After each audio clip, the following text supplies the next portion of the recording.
Au village de Likasi, à 13 km de la ville de Kalemi, en date du 3 février 2024, Apetamako accompagne une mission conjointe de consultation composée des agents du PAM, du service technique de l'État de développement rural et de la division du genre dans le cadre de la mise en œuvre d'un projet innovatif de transformation rurale rapide à travers la mise en place d'un kit solaire pour le développement du village.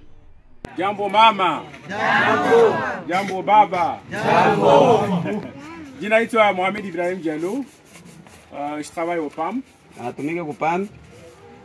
Donc, comme l'a dit tout à l'heure Papa John, nous sommes là dans le cadre d'une mission d'évaluation et de consultation avec vous.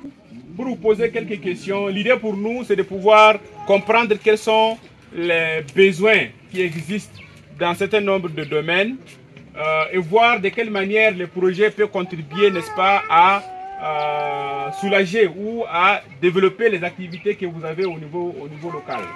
Après une brève présentation du projet, des focus groups d'hommes et de femmes ont été mis en place pour parcourir un questionnaire d'évaluation à travers lequel les membres de la communauté de Likasi répondaient à des questions concernant spécifiquement la situation socio-économique et sécuritaire actuelle qui prévaut dans le village.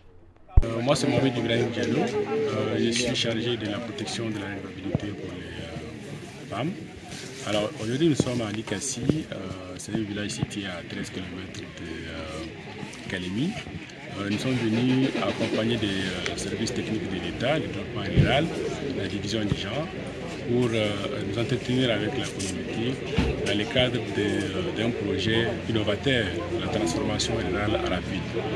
Alors c'est un projet financé à 100% par le PAM, c'est fonds propres, qui vise à installer un kit solaire dans les villages et ce kit solaire va pouvoir générer une capacité de 23 kVA en termes d'énergie électrique et l'objectif c'est de pouvoir renforcer le développement économique dans les villages, notamment créer, n'est-ce pas, l'environnement pour que les femmes puissent avoir accès à l'énergie électrique, à toutes les activités qui vont nécessiter de l'énergie électrique pourront se faire autour de ce kit solaire.